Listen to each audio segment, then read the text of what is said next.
Tu canal favorito, Latinísimo TV, presenta.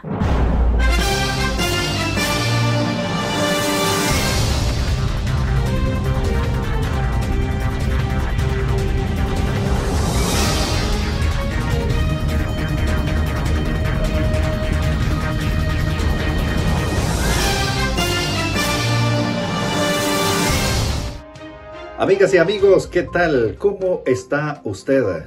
Deseando que esté muy bien, obviamente. Gracias porque nos permite llegar donde se encuentre en este preciso instante. Somos Latinísimo TV. Les saluda Jimmy Alvarado.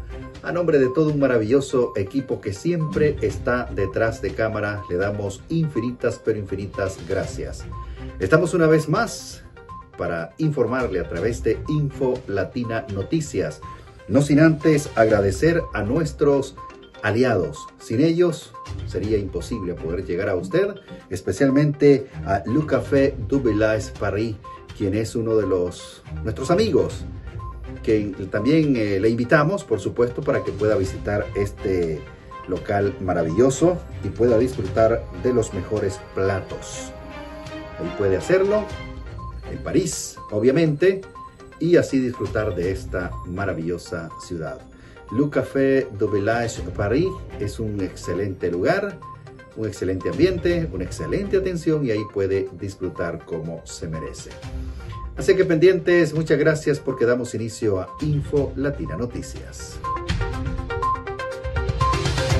Vamos a dar inicio a las informaciones y el gobierno francés ha dejado en clara su posición en cuanto al acuerdo que pretende realizar la Comunidad Europea con el Mercosur.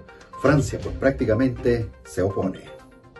Al final de una jornada en la que confluyeron unos 1.200 tractores hacia la capital europea, la Comisión prometió medidas para defender los intereses legítimos de los agricultores de la Unión Europea, garantizando la igualdad de condiciones o reduciendo la carga administrativa de la tan denostada política agrícola común.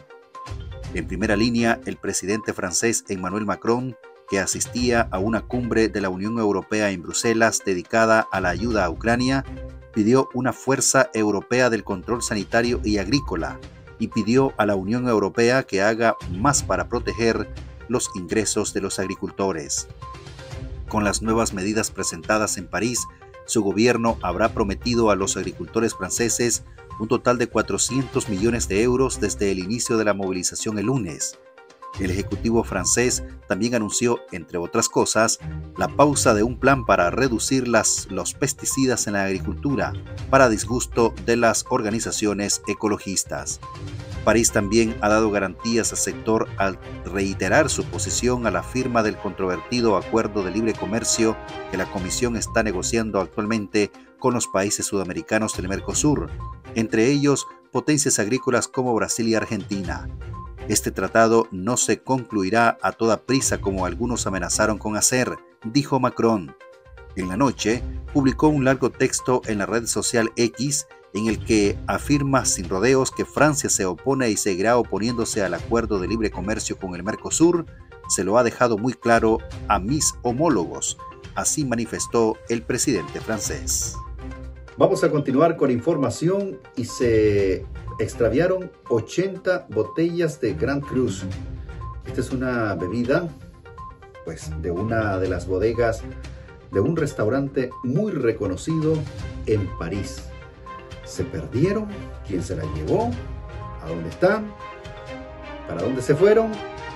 Vamos a conocerlo en la siguiente historia porque la policía está investigando. Fundado en 1582, La Tour d'Argent es uno de los restaurantes más célebres del mundo. Fue allí donde se inventó el tenedor durante el reinado de Enrique III para evitar mancharse la ropa. También empezó la moda de dar una carta sin precios a las mujeres y los invitados. Fue también allí donde el director Brad Bird buscó inspiración culinaria para crear Ratatouille, el roedor cocinero. Hoy, La Tour d'Argent es noticia por otras razones. Desaparecieron unas 80 botellas entre diciembre del 2023 y enero del 2024, por un valor que supera el 1,5 millones de euros. Los vinos faltantes está el Romanée Conti, uno de los más caros del mundo. se reveló que esta botella puede venderse en aproximadamente 5 cifras. 16.500 euros por un Grand Cru en el 2011, 31.200 por una botella del año 1999. El problema para los ladrones ahora es cómo vender el botín.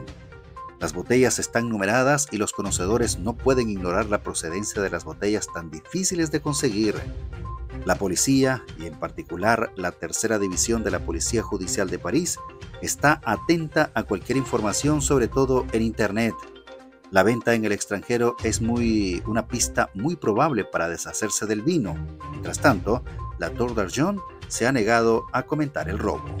Seguimos con más información siempre en la capital de la luz, en París, porque las personas que forman parte de agrupaciones ecologistas llegaron al Museo del Louvre, en el centro de la capital parisina, porque allí lanzaron pintura contra uno de los cuadros más prestigiosos y costosos del mundo, la Mona Lisa. Vamos a ver cómo fue esto. El cuadro más famoso del mundo, también conocido como la Gioconda, el que se exhibe tras un cristal protector desde el año 2005, fue víctima de actos vandálicos en varias ocasiones. En mayo del 2022, por ejemplo, fue blanco de un pastel de crema.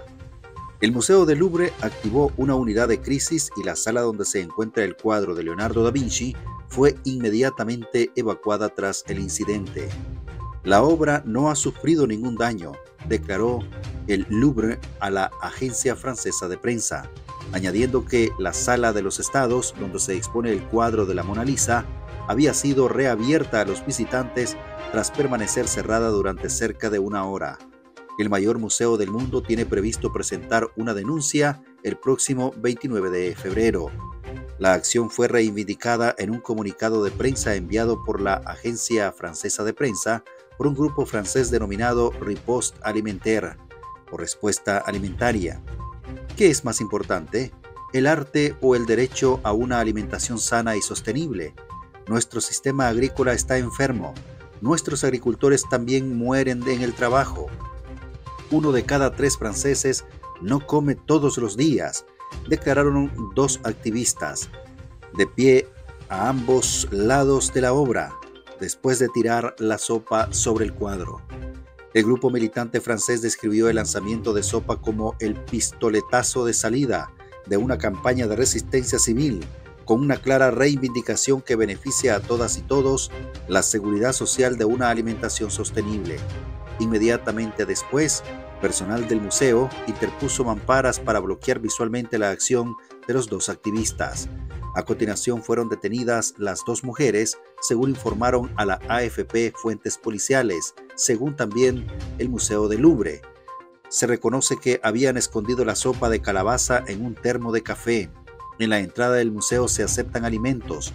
Ya en el pasado, el museo experimentó la prohibición de entrar con comida, pero decidió no hacerlo, sobre todo porque es posible comprar alimentos en el interior. Muy bien, señores, así están las cosas en Francia, pero ahora vamos a una primera pausa. Gracias por estar con nosotros. No olvide que estamos en todas las plataformas. Nos encuentra como @latinissimotv en X, antes Twitter. Estamos en TikTok, en Telegram, en YouTube, en Facebook, en Instagram. En todas las plataformas usted nos encuentra como @latinissimotv. Síganos, comente, comparta. Puede divertirse, puede entretenerse, puede informarse sobre todo también con nosotros en @latinissimotv. Ya volvemos.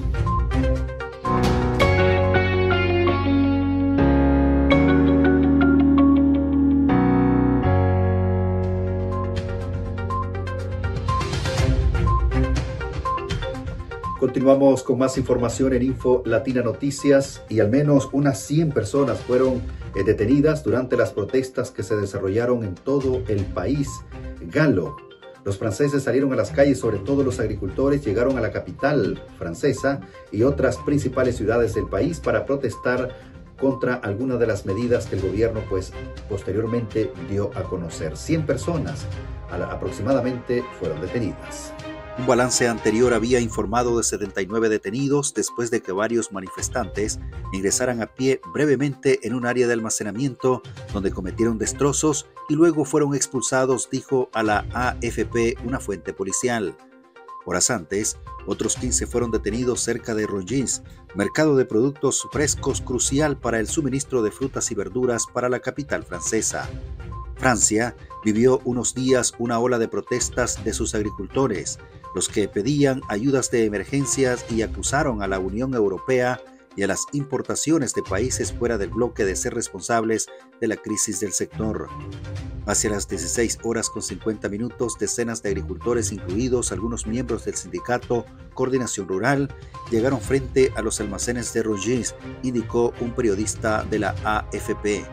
Habíamos decidido ocupar Rungis y ocupamos Rungis, dijo a la AFP Serge Busquet-Cassange, presidente de la Cámara de Agricultura del departamento Garonne en el suroeste del país.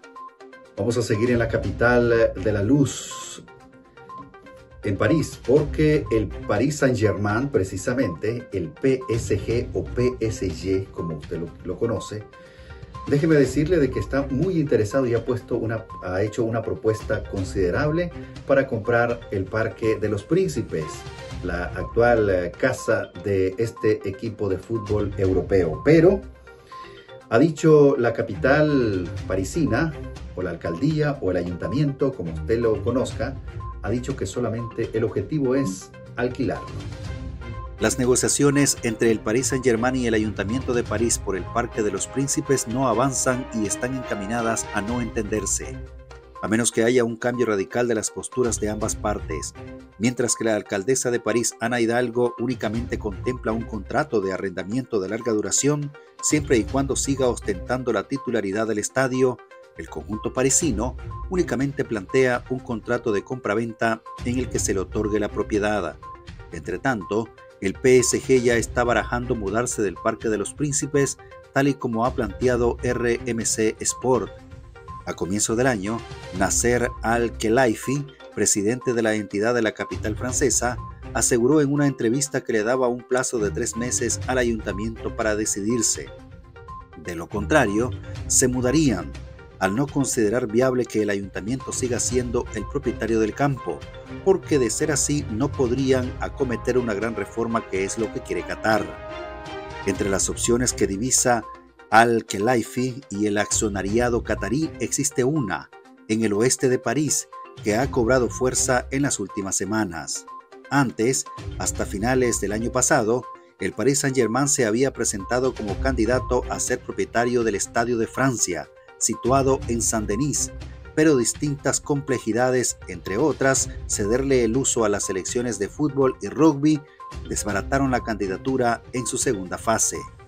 Hace unas semanas, Ana Hidalgo, alcaldesa de París, intentó retomar el contacto con Al-Khelaifi a través de un intermediario, Nicolas Sarkozy. El que fuera presidente de la República, asiduo al Parque de los Príncipes, mantiene una gran relación con el presidente del PSG, pero las negociaciones, sin embargo, no avanzaron a tal punto de encontrarse ahora mismo en un punto muerto, casi de no retorno. Seguimos siempre en Francia porque los diputados pretenden modificar el artículo 34 de la Constitución francesa para dar luz, en este caso, o protección, incluir la protección al aborto como una garantía hacia todas las mujeres en ese país europeo. Hay polémica por este caso, pero veamos qué es o cuál es el objetivo de este cambio. Francia está a punto de ser el primer país en el mundo que protege constitucionalmente la práctica del aborto. La Cámara Baja del Poder Legislativo dio el primer paso en la lucha por los derechos reproductivos de las mujeres francesas, aprobando holgadamente la iniciativa que busca incluir en la Carta Magna francesa la libertad garantizada para abortar. Este proyecto legislativo, impulsado por el gobierno de Emmanuel Macron, tiene como objetivo principal modificar el artículo 34 de la Constitución para que pueda incluir la directriz de que la ley determina las condiciones en las cuales se ejerce la libertad garantizada de las mujeres de recurrir a una interrupción voluntaria del embarazo. Tras la aprobación en la Asamblea Nacional, esta iniciativa de ley tendrá que pasar por el Senado, que tiene la última palabra en la materialización de las modificaciones constitucionales. Para ser realidad, la ley tendría que ser aprobada por referéndum o por el voto de 3/4 partes de la Cámara Alta. Los diputados votaron a favor del derecho al aborto en la Constitución. Este es un paso importante para los derechos de las mujeres y las personas que puedan estar embarazadas.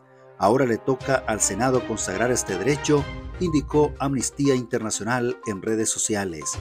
Aunque ninguno de los principales partidos políticos en París cuestionan el derecho al aborto, la mayoría conservadora en el Senado ya ha objetado el uso de los conceptos en la iniciativa de la ley, defendiendo mayormente el término libertad garantizada por encima de derecho, término predilecto en el ala progresista y feminista del espectro político. Bien, estamos de regreso con usted. Muchísimas gracias por preferirnos. Somos Latinísimo TV presentando Info Latina Noticias. Vamos ahora a América Latina porque Nayib Bukele, actual presidente de El Salvador, uno de los países más pequeños del continente americano, está buscando su reelección y hay quienes hablan de que está buscando también la concentración de poderes. Partiendo de la base de que el actual presidente salvadoreño Nayib Bukele ganara las elecciones este domingo, el magistrado Antonio Durán expone el riesgo al que se enfrenta el país. Todo va a depender del domingo. Si el presidente logra una mayoría calificada de 41 diputados, con eso va a tener mayoría calificada para nombrar a los funcionarios de elección de segundo grado. Esto es el fiscal general de la República, el Ministerio Público en general, la Procuraduría General de la República, Procurador de Derechos Humanos, entre otros, explica Durán. Si la gente le da ese voto de confianza, vamos a ir directo a que él logre concentrar todo el poder político. Y lo ha hecho manipulando sentimientos, emociones de la gente, porque él ha roto las reglas del juego. Se ha puesto por encima de la ley. ¿Están conscientes de que estas resoluciones que han habilitado la reelección son a todas luces inconstitucionales? El éxito de Bukele es la propaganda, es la construcción mediática de su figura, recalca el magistrado. De hecho, la prensa independiente es un reducto. Muchos de los periodistas de el medio El Faro han tenido que salir del país. Gabriel Labrador, aún desde El Salvador, pone el dedo en la llaga. Según él, las negociaciones bajo cuerda con las pandillas son la cuestión más espinosa para Bukele. Bukele está el cuello o hasta el cuello con el tema de las negociaciones con pandillas, que ya incluso están siendo ventiladas en una corte de Estados Unidos, donde hay pandilleros salvadoreños procesados, algunos ya detenidos, comenta. Hay grabaciones de funcionarios del gobierno de Bukele, testimonios de pandillas en las que ellos dan cuenta de la vigencia del pacto del gobierno de Bukele con las estructuras de pandillas para, por un lado, el gobierno favorecerse de los índices bajos de homicidio y por otro lado, las pandillas obtener ciertas prerrogativas en las cárceles. Las estructuras de liderazgo en las pandillas con este pacto tenían ciertas preferencias y comodidades, detalla Gabriel Labrador. Estamos con usted presentando Info Latina Noticias y vamos ahora hasta el sur del continente americano, en Argentina, porque hay fuertes protestas y con violencia. Hay estas protestas, esta violencia se ha generado también frente al Congreso de la Nación del Cono Sur. Al día siguiente de una laboriosa primera sesión de 12 horas, los parlamentarios argentinos examinaron por segundo día consecutivo el vasto y polémico paquete de reformas de Javier Milei que afecta a muchos aspectos de la economía, el ámbito público y el privado. Frente al Congreso, que estaba completamente atrincherado detrás de barreras antidisturbios, miles de manifestantes se enfrentaron a una fuerte presencia policial. De acuerdo con el nuevo protocolo antibloqueo del Ministerio de Seguridad, la policía decidió despejar la carretera ocupada por los manifestantes con porras y gases lacrimógenos. Somos un pueblo de vecinos organizados, de estudiantes, jubilados, trabajadores, y estamos en contra de este retroceso que representan las medidas y el plan económico de Javier Milei, explicaba un manifestante. Con la cara hinchada y los ojos enrojecidos, Emiliano intentaba recuperarse después de ser gaseado. Este plan de ajuste nos va a dejar a todos en la calle, nos va a dejar a todos sin educación pública, sin salud pública. Va a dejar a los jubilados como en el 2001, muriéndose de hambre, subrayó asimismo. La brigada motorizada continuó dispersando a los manifestantes disparando balas de goma. Dentro del Congreso, los diputados de la oposición pidieron sin éxito que se suspendiera la sesión y abandonaron el hemiciclo para denunciar la represión policial. Los diputados de Unión por la Patria y Frente de Izquierda salieron a unirse a la protesta y enfrentarse a las fuerzas policiales. Cuando regresaron a la sala, no consiguieron que se suspendiera el debate, que se prolongó hasta altas horas de la noche. Seguimos ahora a hablar de otros temas también porque la Corte Internacional de Justicia con sede en La Haya, en Países Bajos, ha manifestado que es competente para llevar el caso que ha interpuesto Kiev, la capital de Ucrania, contra Rusia por la invasión que habría iniciado el 24 de febrero del 2022. Vamos a verlo. El viernes 2 de febrero, la Corte Internacional de Justicia, el más alto tribunal de la ONU, se declaró competente para pronunciarse sobre la mayoría de los aspectos de un caso presentado por Ucrania con relación a la invasión rusa, iniciada en el 2022, en la que Kiev exige reparaciones. Ucrania presentó la demanda contra Rusia ante la Corte Internacional de Justicia con sede en La Haya, en Países Bajos, pocos días después de que comenzara la invasión. El presidente ruso Vladimir Putin había justificado en parte la invasión con acusaciones de genocidio, orquestado supuestamente por Kiev en la zona este de Ucrania, donde el idioma que se habla es el ruso. Ucrania presentó una demanda ante la Corte Internacional negando categóricamente estas acusaciones y argumentando que el uso del argumento de genocidio por parte de Rusia como pretexto para la invasión era contrario a la Convención de las Naciones Unidas sobre el Genocidio de 1948. La Corte Internacional dice que no tiene jurisdicción para pronunciarse sobre si la invasión rusa equivale a genocidio. En un fallo preliminar emitido en marzo del 2022, la Corte Internacional se puso del lado de Ucrania y pidió a Rusia que detuviera inmediatamente su invasión.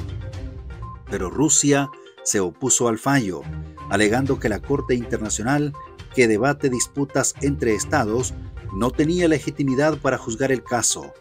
El viernes último, la Corte Internacional rechazó el argumento de Moscú, declarando que tenía jurisdicción para pronunciarse sobre el asunto. Sin embargo, Ucrania también alegó en su demanda que la invasión rusa constituía en sí misma una violación de la Convención sobre el Genocidio. La Corte Internacional se declaró incompetente para pronunciarse sobre esta parte del caso. El tribunal también declaró que no tenía competencias para pronunciarse sobre otro punto planteado por Ucrania, que el reconocimiento por Moscú de las regiones separatistas de Lugansk y Donetsk violaba el convenio. Vamos ahora a los Estados Unidos porque el actual presidente Joe Biden se ha desplazado por uno de los estados bastante decisivos en cuanto a la contienda electoral se refiere. Se trata de Michigan. El actual presidente ha manifestado de que es posible recuperar este estado porque es muy importante de cara al proceso electoral que se acerca en este 2024. En la batalla por el voto de los trabajadores, Joe Biden gana puntos en Michigan. La semana pasada, el principal sindicato automovilístico UAW pidió a los trabajadores que votaran por él. Así que hoy el presidente ha visitado a su líder Sean Fein, quien no ha olvidado aquel día de septiembre en que Joe Biden se unió a ellos en el piquete para pedir, megáfono en mano, un aumento de los salarios de los trabajadores, una imagen totalmente inédita para un presidente estadounidense. Nuestro apoyo hay que ganárselo, y Joe Biden se lo ha ganado, afirmó Sean Fein. En los últimos días, este apoyo ha provocado el enfado de Donald Trump, que coteja al mismo electorado en este estado clave para las presidenciales, que ganó Joe Biden por un estrecho margen en el 2020. Pero en Michigan, el presidente tiene otro problema que resolver, el de la comunidad musulmana, cada vez más resentida por su negativa a pedir un alto al fuego en Gaza. El alcalde de Dearborn, cerca de Detroit, desde donde reside la mayor comunidad árabe de Estados Unidos, se ha negado a reunirse con el presidente, que ahora se enfrenta a manifestantes pro-palestinos cada vez que viaja. Seguimos en los Estados Unidos porque el expresidente, actual precandidato por el Partido Republicano Donald Trump, fue sentenciado, fue condenado a pagar una multa exorbitante, sinceramente. Más de 80 millones de dólares por difamación. ¿Contra quién? Aquí se lo contamos. Un fallo resuena más allá del Tribunal de Manhattan. El pasado viernes 26 de enero, el expresidente de Estados Unidos, Donald Trump, fue sentenciado a pagar 83,3 millones de dólares a la escritora Jean Carroll, de 80 años, por daños y prejuicios causados al negar que la violó a mediados de los años 80. El más reciente veredicto se suma al del año pasado, en el que se había determinado que el magnate debía pagarle 5 millones de dólares por agredirla sexualmente. Se descartó la violación y difamarla. Esto como resultado del proceso, demanda interpuesta por Carroll contra Trump en noviembre del 2019 por haber negado que la hubiera violado. En ese sentido, Trump, de 77 años, deberá pagar un total de 88,3 millones de dólares a la escritora. Carroll se notó aliviada tras el fallo, que celebró junto con sus abogados, y afirmó esto en un comunicado luego de salir del tribunal. Esta es una gran victoria para cada mujer que se levanta cuando la derriban, y una gran derrota para cada matón que ha tratado de mantener a una mujer abajo. Por su parte, Trump dijo estar totalmente en desacuerdo con el dictamen del tribunal y aseguró que va a apelar la decisión. El expresidente lo catalogó de absolutamente ridículo. Además, lanzó uno de sus ya comunes ataques al sistema legal estadounidense.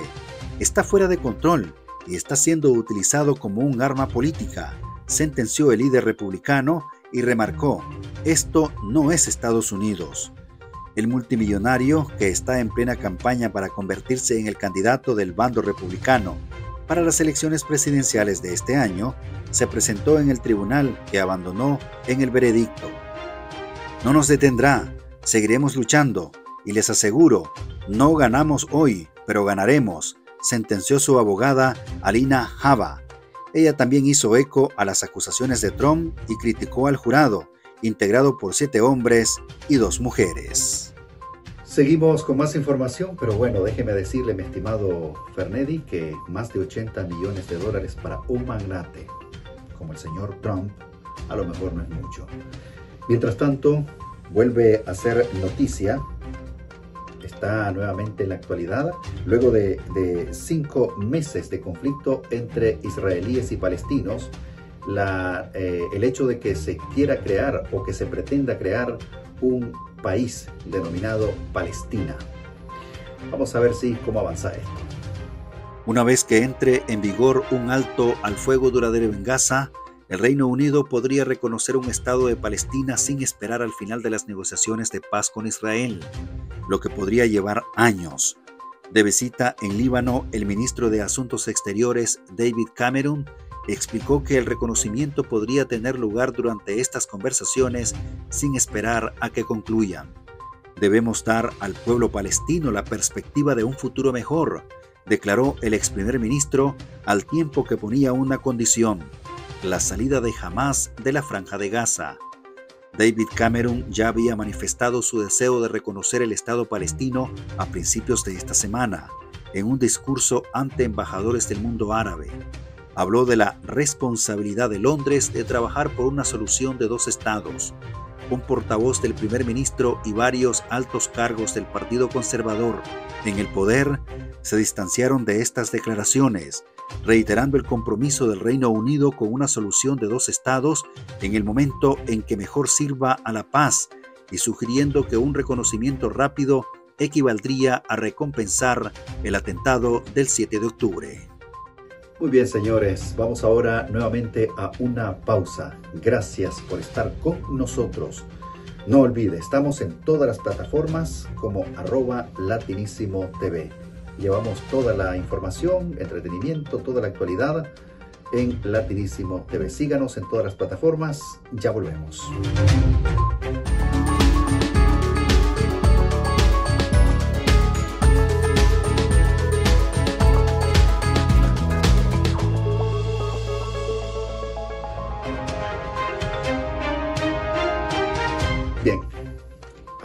mucho, Griselda. Una serie que, bueno, está dando mucho de qué hablar. Por aquí, pues, nuestros camarógrafos están viéndola. Mientras tanto, John Travolta fue invitado a San Remo, la estrella de Hollywood. Estará este próximo 7 de febrero en un evento. Griselda es un éxito alrededor del mundo. Las cifras de consumo de Netflix así lo demuestran. Y para que continúe generando conversación y visionados, la plataforma ideó un provocador acto promocional en las calles de París. Colocaron un camión con una pajilla enorme que aspiraba las rayas de la carretera como si fueran cocaína. Alerta meteorológica, riesgo muy alto de nieve en París, avisaba la publicación. Después de ver las reacciones, la empresa ha intentado recular y borrarlo de las plataformas. No todo se vale en las estrategias publicitarias, criticó la periodista Paola Conde en las redes sociales. Es de la opinión que actos promocionales como este camión lila cocainómano contribuyen a estigmatizar un país como Colombia. Netflix, teniendo un impacto tan fuerte a nivel mundial, debería replantearse este tipo de mensajes publicitarios. Un acto grotesco, pero seguro que les dará resultado, le comentaba un seguidor. Griselda Blanco, nacida en Colombia pero conocida por traficar con cocaína en Miami y popularizar los asesinatos por encargo desde vehículos en marcha, es el enésimo caso de celebridad cuestionable salida del país sudamericano. Hay quienes están cansados de las promociones frívolas alrededor de figuras claves del narcotráfico. Recordemos la mercantilización de Pablo Escobar después de Narcos y la imagen que da del país esta constante explotación de sus delincuentes. Y según parece, en Netflix han tomado nota. La publicación se ha borrado de la cuenta francesa de la plataforma sin dejar rastro, aunque otras cuentas preservan el controvertido video, que para otros simplemente se trata de una maniobra promocional de mal gusto. Vamos ahora a hablar de otros temas, porque Camilo y Eva Luna están esperando a su segundo retoño. Bueno, están pues, después de casi una década juntos, pues ahora están esperando a su segunda bendición. La revista Hola informó que Camilo y Eva Luna se encuentran en espera de su segundo hijo. Aunque se desconoce el sexo del bebé, la pareja le dará la bienvenida en el próximo verano. Hasta el momento, adelantaron que Eva Luna Montaner tiene 3 meses de gestación. Esto se produce a casi una década de sólida relación y a 2 años de nacimiento de su primogénita, Índigo. Las celebridades comenzaron su romance en el año 2015. Además, formalizaron la unión en febrero del 2020, cuando celebraron su boda en Miami. Actualmente, se consolidan como una de las parejas más estables de la industria del entretenimiento. De hecho, suelen compartir con sus seguidores la evolución de su matrimonio mediante las plataformas digitales. Sin duda alguna, el amor ha sido el factor clave entre ambos y muestran su deseo de formar una familia numerosa. Seguimos con más información y falleció el actor Carl Weathers, quien fue apoyo en Rocky, en la creación de Rocky. Bueno, la familia del actor emitió un comunicado quien dio detalles pues, sobre cómo fue que falleció esta estrella. Veamos. El mundo del espectáculo está de luto por la muerte del actor Carl Weathers, conocido por su papel como Apollo Creed en la famosa saga de películas Rocky, donde compartió pantalla con Sylvester Stallone. Fue su manager Matt Luber quien dio a conocer que Weathers falleció el pasado 1 de febrero a los 76 años. Asimismo, la familia de la estrella comunicó que su muerte ocurrió mientras dormía pacíficamente. Carl fue un ser humano excepcional que vivió una vida extraordinaria. A través de sus contribuciones al cine, la televisión, las artes y los deportes, ha dejado una huella indeleble, recordaron sus allegados en el texto de despedida.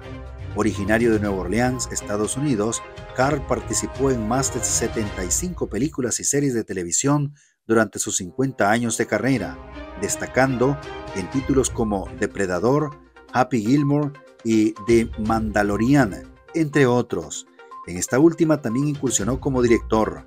No obstante, fue en el año 1976 cuando alcanzó la cúspide de su fama con su interpretación del personaje Apollo Creed el archienemigo inicial de Rocky Balboa, quien luego se transforma en su amigo y entrenador. Así están las cosas, damas y caballeros. Lo hemos llevado a usted en síntesis prácticamente a través de Info Latina Noticias. Muchas gracias porque nos acompañó en esta emisión. Le invitamos para que pueda seguir compartiendo, pueda comentar, pueda darle me gusta. Una vez más, le invitamos para que pueda invitar también a sus amistades, a la familia, a que nos sigan y puedan entretenerse, puedan informarse con Latinísimo TV. Nos encuentra en YouTube, nos encuentra en Instagram, en TikTok, en Telegram, nos encuentra también en Facebook. Así nos encuentra como @Latinísimo TV. Estamos en X también, antes conocido como Twitter. Gracias entonces, a nombre de Fernández Andrés Arteaga Correa, orgulloso, dice, de ser de Santa Cruz de Lorica, en Córdoba, Colombia, y un servidor, Jimmy Alvarado, le invitamos para que nos pueda acompañar en una próxima emisión de Info Latina Noticias, si Dios lo permite, dentro de 7 días. Será hasta entonces.